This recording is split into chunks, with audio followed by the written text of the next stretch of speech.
This morning on DC News Now, if you like yes as well, we're going to be seeing those highs topping out upper 70s to low 80s under those mainly sun-filled skies. Tomorrow, a touch cooler. Wednesday, we're also looking at those highs in the low 80s. Have all these details and look at towards the rest of that 8-day forecast coming up. Also coming up this morning, a violent weekend in the district. 4 shootings in 4 hours yesterday morning, leaving several people injured. What we know this morning. Plus, after a tanker truck explodes dangerously close to homes, a new project is installing guardrails along a very busy stretch of road in Maryland. How residents are reacting to the safety changes and why they say they couldn't have come soon enough. And a new playground officially open right here in the district. What officials say this will mean for people who live in the area. The station covering all of the DMV. This is DC News Now. All right, hey there, everybody. Happy Monday morning to you. Thanks so much for starting your week off with us, and thank you for joining us for our final hour of news on DC News Now this Monday morning. I am Joseph Olden. Good morning, I'm Tanaya Wright. We're going to start you off with a live look outside of this breaking news story we've been following for you all morning long. A Maryland State Trooper involved in an accident on the outer loop. Lex Juarez will be live there coming up in just a few minutes. But first, we want to go to Shanika with how this is affecting people's commute. Shanika.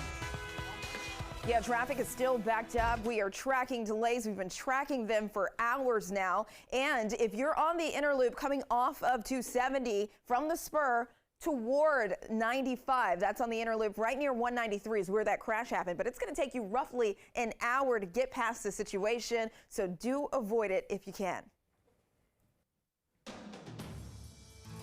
Then out there this morning, we're starting off with temperatures into the 50s, even right around 60. But later on today, we'll see those temperatures climbing upper 70s to low 80s. Going with a high of 82 in D.C., upper 70s over towards Hagerstown, and even right around 80 over towards Martinsburg. But if you're trying to plan out the rest of your day today, here's a view of your Monday planner. We're talking about those temperatures right now into the 60s, but eventually climb back into the upper 70s by about 1 p.m. And then by 5 p.m., we're right around 80 degrees for much of the area. Again, mainly sun-filled skies. We did see a little bit of that haze earlier this morning, right around sunrise, associated with that smoke from the Canadian wildfires in our upper atmosphere. So sometimes you may notice more of that filtered look to the sky with some of that smoke in the upper atmosphere. But aside from that, we should be seeing the mainly clear sun-filled skies today with high pressure in place, keeping us dry today. But also that pattern continues through the end of the week.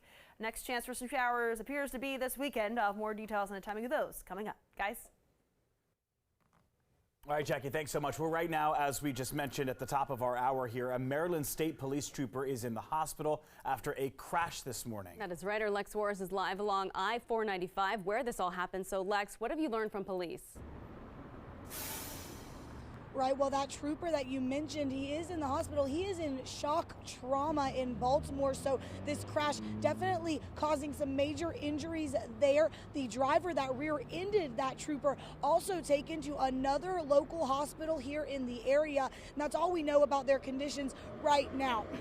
Maryland State Police has their crash team on site right now doing their investigation, trying to figure out exactly what led to and what happened from this crash. But we do know that 31-year-old Anthony Bowser is a man who lives in D.C., who is the driver of that car that rear-ended that trooper. Now, the trooper was inside of a work zone, inside of their parked car with their lights on, inside of a closed-off work zone that Bowser did run into or drive through before rear-ending the car. Now, I'm going to go ahead and back out of the way. You can see there, this is a shot at the inner loop. We just heard Shanika say it's going to take people an hour to get certain places here. These cars are inching by. They closed off 4 lanes because of this accident while they're still doing their investigation. And so the inner loop right now, if people take it, if they don't have alternate routes, they are just going to have to be patient, because that is exactly what you're looking at right now, a completely standstill situation where people are maybe going 4 or 5 miles an hour at the most. Now, as far as any kind of charges coming from what happened in this crash, they say that those are pending whatever MSP finds at their investigation. Of course, as we find out more, we'll bring it to you right here and on DCNewsNow.com. For now, live in Maryland, I'm Lex Juarez. Back to you. All right, thank you, Lex. Your time right now is 8:04 on a Monday. Yeah, that means it's time for a quick check on some of those top headlines that we are following for you. And we begin in D.C., where the headline is getting more and more common, unfortunately. It was another violent weekend here. Police reporting that multiple people are injured after 4 separate shootings scattered across the district yesterday morning. You can see them at all those different points up on your screen. Of those injured, 3 were teenage girls under 17 years old. And President Biden and House Speaker Kevin McCarthy are set to meet today and try and strike a budget compromise. This comes as the government could run out of money in less than 2 weeks. Lawmakers say the holdup is because of the party's disagreement over spending cuts.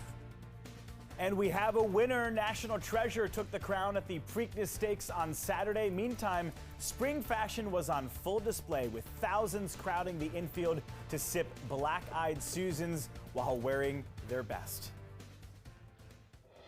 All right, time now 8:05, and now to one of the tragic headlines that we've been following for over a week now. The family of Ariana Davis calling for change after she was hit by a stray bullet while sitting inside of a car on Mother's Day. She died a few days later, and the family this weekend held a vigil outside of the RFK Stadium in Northeast. Happened on Saturday.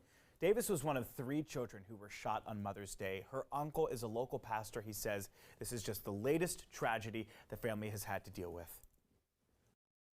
Just buried our brother on yesterday, and now we got to bury our niece from the same neighborhood for the same thing, violence. This baby is gone.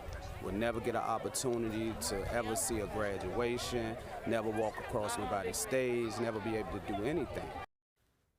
People at the vigil released blue balloons for Davis. Her family says blue was her favorite color.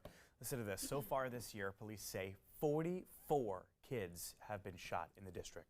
Just hours after that vigil, 3 teenagers were shot in Northeast D.C. Now 2 14-year-olds and 1 16-year-old were shot less than 2 miles away from where Ariana Davis was shot last week. Police say this happened on 50th Street in Northeast at about 1 o'clock in the morning. All 3 were taken to a nearby hospital. There is no word on their conditions at this time. And 3 more shootings happened in the following 3 hours. Another in Northeast just after 1:30 on West Virginia Avenue. Less than 30 minutes later, police were called to New York Avenue Northwest for another shooting. Then just before 4 a.m., police responded to 1 more shooting on 14th Street Northwest. And as we get more information, we will of course bring it to you right here on DC News Now. All right, well, meantime, Mayor Bowser has named a new interim police chief. Yeah, his name is Sean Benedict, and he's set to take over next week. It comes as the current chief, Robert Conti, gets closer and closer to his final day with the department on June 3rd. Benedict is the executive assistant chief running day-to-day operations under Chief Conti right now. However, he says he is not looking to become the permanent chief of the Metropolitan Police Department here in D.C. He says he's focused on bringing consistency to the department during the transition. I think it's important to bring some stability and consistency to department operations and not have that distraction. Well, he comes from a background of focusing on guns from the Bureau of Alcohol, Tobacco, and Firearms. And if you look at over 80% of the homicides in the District of Columbia are illegal firearm related. Mayor Bowser says the national search is still on for a permanent police chief here in the district. Still no word on a timetable for making that decision. Your time right now is 8:08 this morning. We are learning more this morning after crews discovered a body in Shenandoah National Park yesterday. The National Park Service says it believes it is that of a local man who went missing earlier this month. Now here's a photo of him on your screen. Mateo Cobo Zevallos was reported missing on May 6th. His vehicle was found in a parking lot in Shenandoah State Park last week. The body is being taken to a medical examiner to make a positive ID and find the cause of death. All right, so you might remember back in March of this year, a tanker truck caught on fire in Frederick, Maryland. The driver was killed and neighboring homes were scorched by the flames. There was damage pretty much everywhere because of what happened. Well, now new guardrails are being installed to create a stronger barrier between both the roads and the houses there. The Maryland State Highway Administration plans specifically to add more guardrails this month along US 15, where all this happened. Officials say a review of that roadway prompted a need for enhanced safety for drivers and for the people who live nearby. It's long overdue, obviously. Unfortunately, oftentimes it takes a tragedy to call to the attention what should be done. Yeah, the project is expected to be completed actually by this Thursday. In total, the new guardrails will span 3 miles. All right, it's 8:09 this Monday morning. Listen to this. D.C. is among the largest metro areas in the entire country where residents are moving back after leaving at the start of the pandemic. This info coming from a new report saying the D.C. area gained more than 8,000 residents between July 2021 and July 2022. Other urban areas like New York City, Los Angeles, and Chicago lost around 100,000 residents each.